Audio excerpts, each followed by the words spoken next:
Imagine a drone, no pilot, no cockpit, launching off a nuclear-powered aircraft carrier, flying hundreds of miles into hostile airspace, and feeding fuel to fighter jets that would otherwise have to turn back. That's not science fiction. That's the Boeing MQ-25 Stingray. And just weeks ago, it made history. Today, we're breaking down everything you need to know about this game-changing machine. What it is, what it does, and why the U.S. Navy is betting billions on it. Origin story. The MQ-25 story starts with a problem the Navy has had for decades. Range. Aircraft carriers are powerful, but they're not invincible.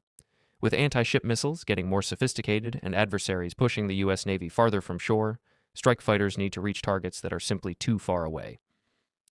Back in 2016, the Navy redirected its efforts away from a combat-focused carrier drone and announced a new program, the Carrier-Based Aerial Refueling System, or CBARS.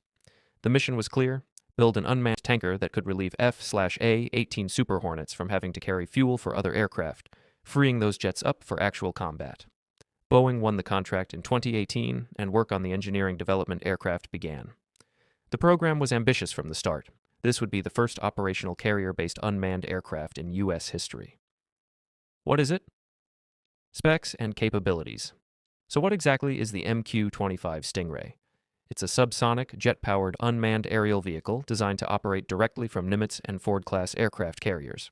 It has a flying wing-style body, sleek, low profile, and built for endurance, not speed.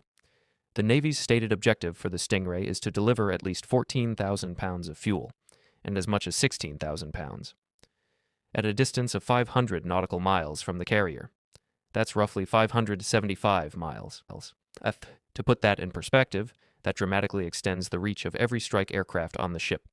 It carries the same Cobham aerial refueling store pod already used by the F/A-18s, meaning compatibility with existing aircraft is built right in.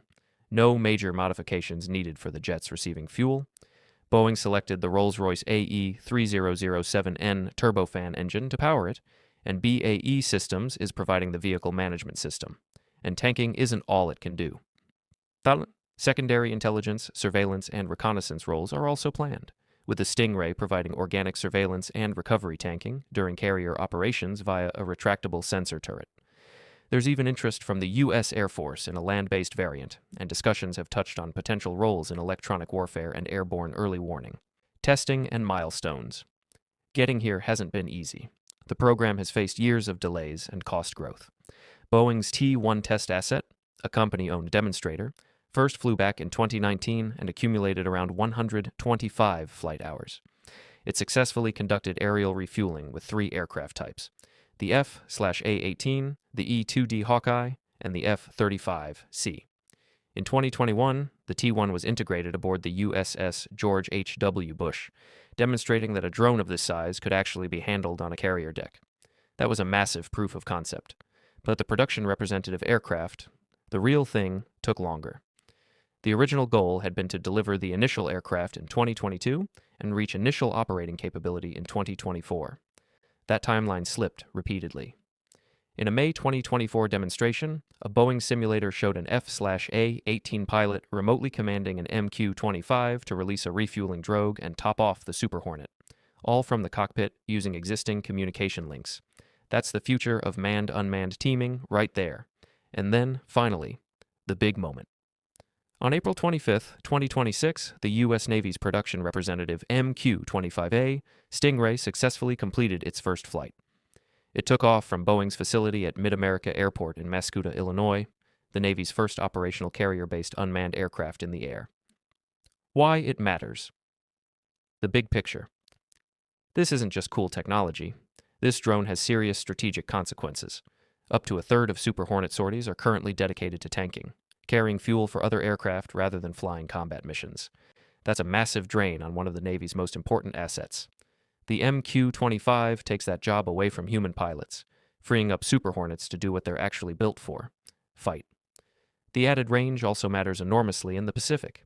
As China's anti-ship missile capabilities grow, U.S. carriers have to operate farther from shore. The Stingray gives carrier air wings the legs to still hit distant targets.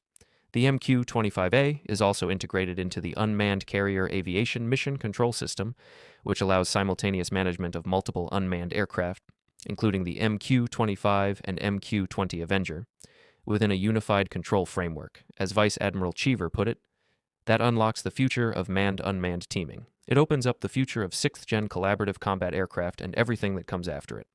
The Stingray isn't just a tanker, it's a gateway to an entirely new era of carrier aviation. What's next? So what's next for the MQ-25? After completing its first flight, the Navy is pushing to get the Stingray onto a carrier in 2026 and begin integration. Boeing opened a $200 million production facility at Mid-America Airport in 2024 to support future low-rate production, and the program is ramping up. There are still challenges, budget pressure, congressional scrutiny, and a tight testing timeline. But the hardware works, the software works, and the vision is clear. The MQ-25 Stingray is the first domino in what the Navy hopes becomes a fully integrated, manned-unmanned carrier fleet. The era of the lone fighter pilot may not be over, but the era of that pilot flying alone just might be. If you found this interesting, hit that like button and subscribe. We cover military tech, aerospace, and defense stories. Drop a comment. Do you think autonomous drones belong on aircraft carriers? Let's talk about it. See you in the next one.